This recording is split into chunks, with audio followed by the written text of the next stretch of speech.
বিসমিল্লাহির রহমানির রাহিম।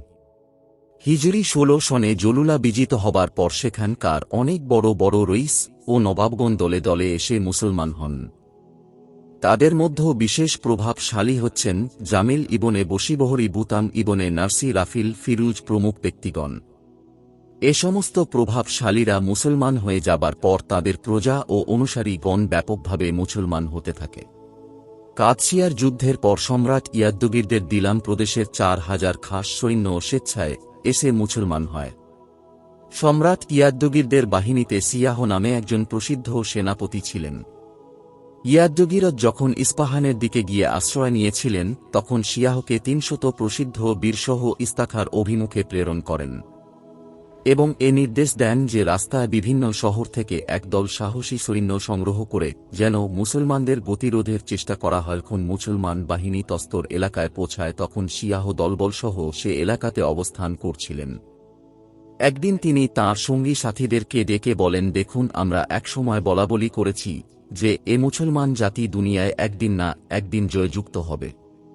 ভেবে দেখুন, আমাদের সে অনুমান অক্ষরে অক্ষরে সত্য হতে শুরু করেছে। সুতরাং চলুন সময় থাকতে আমরাও মুসলমান হয়ে যাই। সঙ্গীগণ তাঁর এ পরামর্শ উত্তম মনে করে একযোগে ইসলাম গ্রহণ করেন।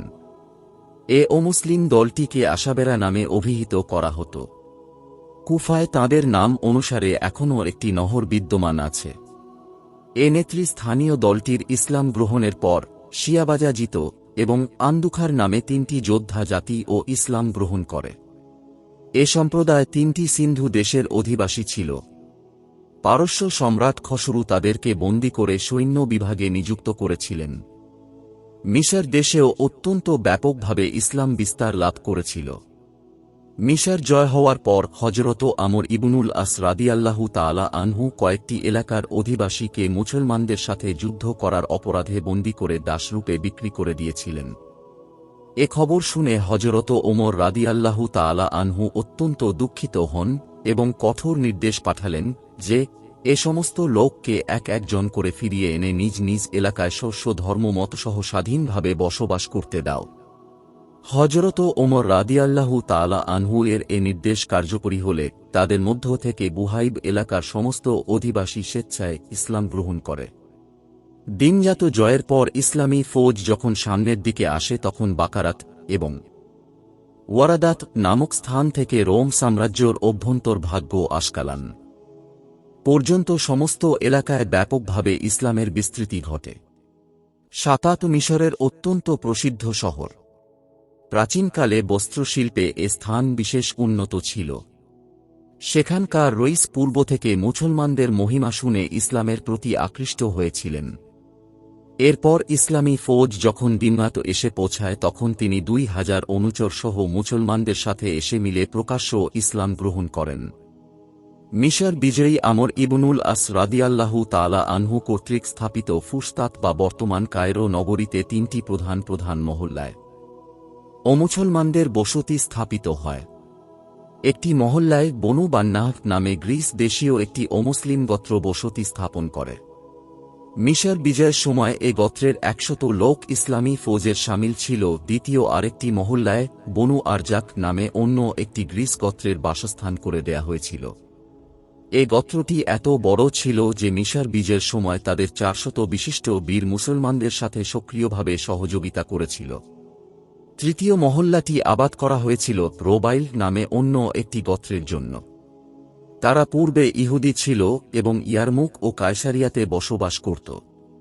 সে সমস্ত এলাকাগুলো বিজিত হওয়ার পর তারা মুসলমান হয়ে হযরত আমর ইবনুল আস রাদিয়াল্লাহু তাআলা আনহু এর সাথে ফুসতাতে আসেন। এ গোত্রটিও অত্যন্ত জনবহুল ছিল। মিশর বিজয়ের সময় তাদের প্রায় ১,০০০ লোক ইসলামী ফৌজের সাথে সহযোগিতা করেছিলেন। ফুসতাতে অন্য আরেকটি মহল্লা বিশেষভাবে শুধু অমুসলিম পারসিকদের জন্য আবাদ করা হয়েছিল। এজন্য একে পারসিক মহল্লা বলা হতো। এ লোকগুলো সম্রাট নোশেরওয়া কর্তৃক নিয়োজিত ইয়ামনের শাসক বাজানের সৈন্য ছিল। মুসলমানগণ যখন সিরিয়া আসেন তখন তারা মুসলমান হন এবং হযরত আমর ইবনুল আসের সাথে মিশরে চলে আসেন। এরূপভাবে আরও অসংখ্য স্থানে ব্যাপকভাবে ইসলাম প্রচারের কথা ইতিহাসে উল্লেখ হয়েছে। প্রসিদ্ধ ঐতিহাসিক আল্লামা বালাজুরি বালেস নামক স্থানের বিবরণে লিখেছেন, সেনাপতি হজরত আবু উবায়দা এখানে সে সমস্ত অমুসলিম আরব গোত্রের বস্তি স্থাপন করে দেন যারা দীর্ঘকাল যাবৎ সিরিয়ার বিভিন্ন এলাকায় বসবাস করছিল। ঐতিহাসিক ইজদি ইয়ারমুকের যুদ্ধের বিবরণে লিখেছেন, ইয়ারমুকে যখন রোমীয় সৈন্যগণ এসে শিবির স্থাপন করে তখন মুসলমানগণ স্থানীয় অমুসলমানদেরকে গুপ্তচর রূপে রোমীয় শিবিরে প্রেরণ করেছেন। সে সমস্ত লোকের জন্য নিজেদের ইসলাম গ্রহণের কথা প্রকাশ করা নিষেধ ছিল, যেন রোমীয়রা তাদেরকে কোনো প্রকার সন্দেহের চোখে না দেখে। প্রসিদ্ধ ঐতিহাসিক তাবারি হিজরি 14 সনের ঘটনাবলীর বিবরণে লিখেছেন, এ সনের যুদ্ধ গুলতে অনেক অনাবর সম্প্রদায় ইসলামী ফৌজের সাথে শরিক ছিল তাদের কিছু সংখ্যক যুদ্ধের পূর্বে এবং অবশিষ্ট সকলে যুদ্ধের পর ইসলাম গ্রহণ করেছিলেন। এসব ঘটনাবলী থেকে সুস্পষ্ট প্রমাণ হয় যে হযরত ওমর রাদিয়াল্লাহু তাআলা আনহু এর জামানায় ইসলাম তরবারির দ্বারা নয় শুধু মাহাত্ম্য গুণে কি রূপ দ্রুত ও ব্যাপক বিস্তার লাভে সক্ষম হয়েছিল। ইসলাম প্রচারের সাথে সাথে ধর্মীয় শিক্ষা এবং মূল নীতিগুলোর ব্যাপক ও বহুল প্রচারের ব্যবস্থা সর্বাপেক্ষা বেশি প্রয়োজনীয় হয়ে পড়ে। কুরআন শরীফের হিফাজত ও সাধারণ তা শিক্ষার উপযুক্ত ব্যবস্থা করা ছিল সর্বপ্রথম ও প্রধান কাজ। হযরত ওমর রাদিয়াল্লাহু তাআলা আনহু কুরআনের শিক্ষা ও প্রচারের জন্য যে সাধনা করেছেন এর বর্ণনায় হযরত শাহ ওলিউল্লাহ রহমতুল্লাহ লিখেছেন, আজ দুনিয়ার মুসলমানদের মধ্যে যে কেহ কুরআন পাঠ করুন না কেন তারই ওপর হযরত ওমর ফারুকের আজমের কিছু না কিছু উপকার বর্ণিত হয়। ইসলামের উৎসাহ মূল এবং সর্বপ্রধান ভিত্তি হচ্ছে কুরআন মাজিদ। এ কুরআন মাজিদকে বিক্ষিপ্ত পাণ্ডুলিপি থেকে একত্রে জমা করা শুদ্ধ রূপে সংযোজন করা সর্ববাদী সম্মত শুদ্ধ গ্রন্থ তৈরি করে তা রক্ষা করা এবং বিভিন্ন দেশে তার অসংখ্য গ্রন্থ প্রেরণ করা ইত্যাদি সবকিছুই হযরত ওমর রাদিয়াল্লাহু তাআলা আনহু এর অবদান। রাসূলে করিম সাল্লাল্লাহু আলাইহি ওয়াসাল্লাম এর জীবিত অবস্থায় কুরআন একত্রে জমা করা হয়নি, বরং ওহী লেখক সাহাবীগণের কাছে খেজুরের পাতা, পশুর অস্থি, পাথরের তখতি ও পশুর চামড়া ইত্যাদিতে রক্ষিত ছিল। তাছাড়া অসংখ্য সাহাবী কুরআনের বিভিন্ন অংশ মুখস্থ করে রেখেছিলেন। প্রথম খলিফা হযরত আবু বকর রাদিয়াল্লাহু তাআলা আনহু এর সময় মুসাইলামা কাজ্জাবের সাথে যুদ্ধ করতে গিয়ে অনেক সাহাবী শাহাদাত বরণ করেন। তাঁদের মধ্যে অনেকে কুরআনের হাফেজও ছিলেন। যুদ্ধ শেষে হযরত ওমর হযরত আবু বকর রাদিয়াল্লাহু তাআলা আনহু এর কাছে এসে বলেন যে যদি এভাবে কুরআনের রক্ষকগণ দুনিয়া থেকে বিদায় হতে থাকেন তাহলে হয়তো কুরআনের অনেক অংশ দুনিয়া থেকে বিলীন হয়ে যাবে। অতএব এখন থেকে কুরআন জমা করে ফেলা উচিত। হযরত আবু বকর রাদিয়াল্লাহু তাআলা আনহু প্রথমে কিছুটা ইতস্তত করছিলেন। যে কাজ রাসূলুল্লাহ সাল্লাল্লাহু আলাইহি ওয়াসাল্লাম সম্পাদন করেননি তা আমরা কি রূপে করব? কিন্তু শেষ পর্যন্ত হযরত ওমর রাদিয়াল্লাহু আনহু এর যুক্তি তাঁর মনপুত হয় এবং এজন্য তিনি সর্বপ্রকার প্রয়োজনীয় ব্যবস্থা অবলম্বনে যত্নবান হন। সাহাবীগণের মধ্যে হযরত যায়েদ ইবনে সাবিত আনসারী রাসূলুল্লাহ সাল্লাল্লাহু আলাইহি ওয়াসাল্লামের প্রধান ওহী লেখক ছিলেন। সুতরাং এ কাজের জন্য তাঁকেই ডাকা হয় এবং নির্দেশ দেয়া হয় যে তিনি যেন বিভিন্ন সাহাবীর কাছে রক্ষিত কুরআনের বিভিন্ন অংশগুলো একত্রিত করেন। অন্যদিকে হযরত ওমর রাদিয়াল্লাহু তাআলা আনহু নিজেও জনসাধারণের কাছে ঘোষণা করেন যে যার কাছে কুরআনের যে অংশ আছে তা সবই যেন তার কাছে হাজির করা হয়। সাহাবীগণ কুরআনের বিভিন্ন লেখা অংশ নিয়ে এসে হাজির হতে থাকেন। হযরত ওমর রাদিয়াল্লাহু আনহু প্রত্যেকের কাছ থেকে আরও অন্তত 2 জন সাক্ষী সাপেক্ষে বিভিন্ন অংশ গ্রহণ করেন। এভাবে সমস্ত কুরআন একত্র হয়ে যাবার পর কিছু বিশিষ্ট সাহাবী সমন্বয়ে গঠিত একটি জামাতের যাচাই করেন এবং সর্বসম্মতিক্রমে একটি নুসখা প্রস্তুত করে।